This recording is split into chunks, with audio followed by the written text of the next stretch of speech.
And on today's show, what life insurance companies are looking for in the results of the exam. Part 5 of this week's series, Preparing for a Life Insurance Exam with paramedical examiner Kevin Jensen. Hi everyone, I'm Steve Savant, syndicated financial columnist and contributing author to Backroom Technician and Newsmark. Let's get down to business. Well, welcome to the show, day 5, Kevin. Thank you. Wow, all this week we've been learning all the ins and outs of the paramedical facility. I have to tell you, I'm looking at some of your more exotic exams that you do on the side.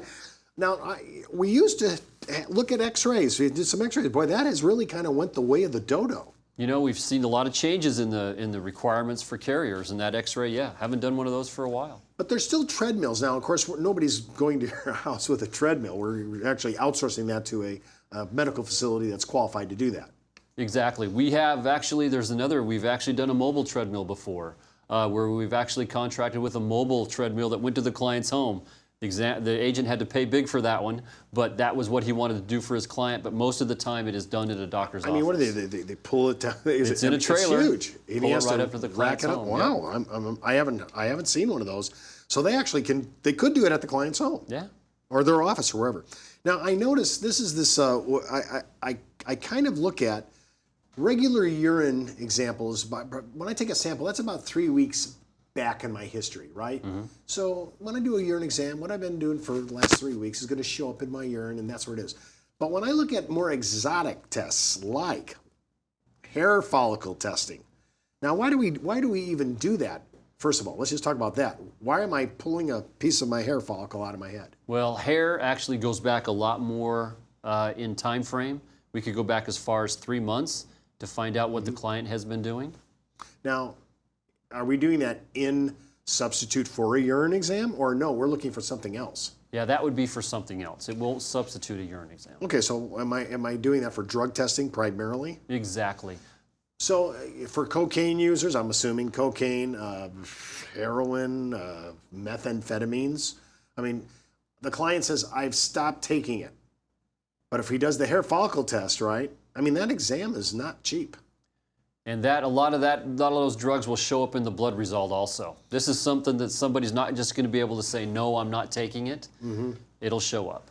All right. So he could have a dirty urine exam, UA, and then he could also have the hair follicle test going back at least 90 days. God, I thought it was longer than that, actually. So those two tests will really look at drug. I mean, we have so much drug testing now because our society has changed so much. And so those exams are there, and I like for the real honest client who said, listen, I used to be a bad boy, now I'm a good guy now, I'm not doing this anymore. I see people volunteer all the time. If going into it, would the client have to pay if we said, are you sure you've not done anything? And we do the exam and it turns out to be positive?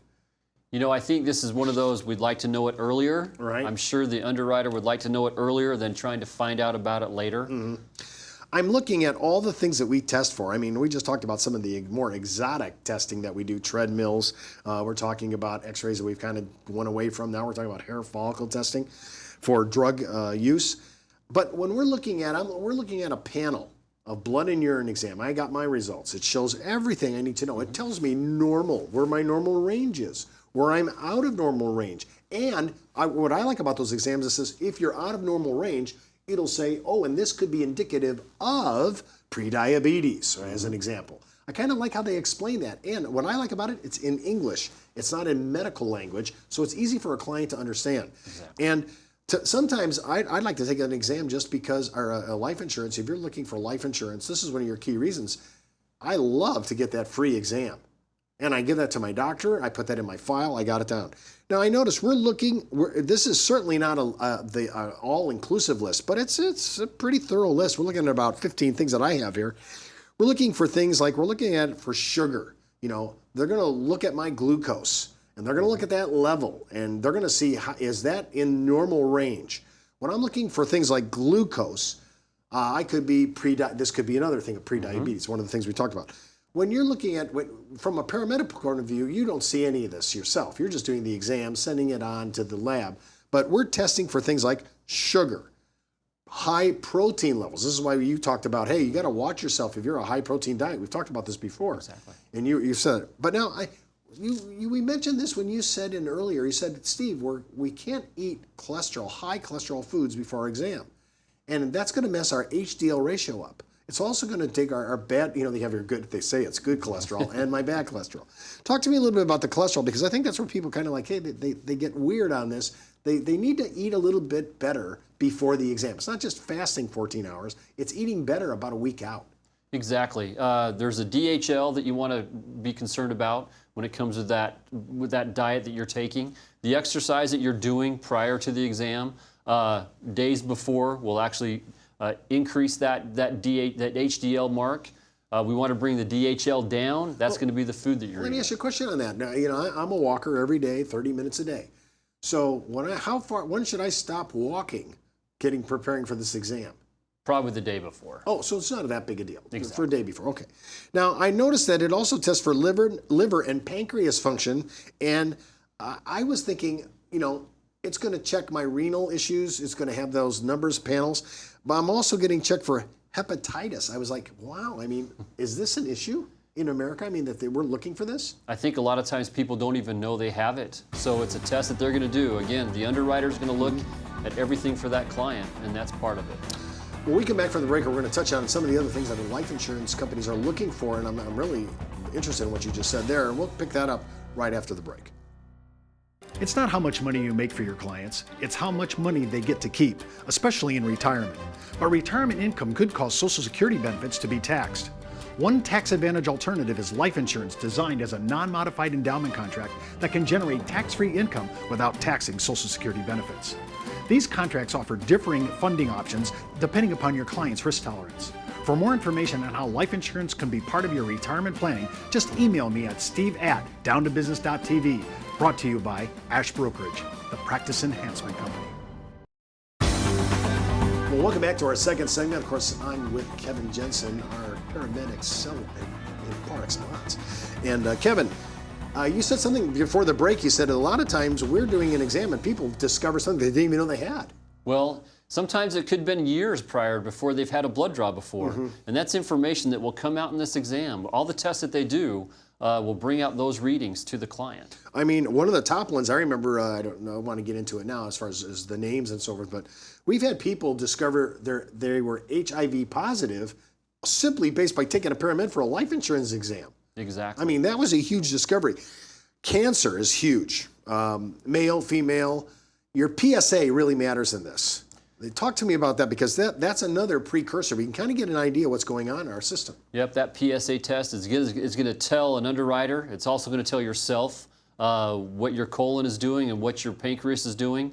That's going to be a cursor. That test alone is something that you'll have done, I think, after age of 45. You should have that done at your doctor. But that test alone, if they have not had a drive, will bring out that information. We've had a lot of people find out some bad news with that test. Well, I tell you what, it's very interesting. Like I said before, we should be, at certain ages, you need to start taking regular exams. I just had to go through my first colonoscopy. When you get to a certain age, they just want you to take it. They just want to scope you out. And by the way, just in case anybody's caring about, Steve had no polyps. He was golden. So, and I'm surprised at that just because of I'm not as good an eater as I should be. Yeah. Now we're talking about, I know they're looking for kidney disorders, diabetes especially, type 1, type 2, adult, onset, adolescent. Am I using insulin? Am I using diet to control it? It is the #1 issue. We talk about obesity right now.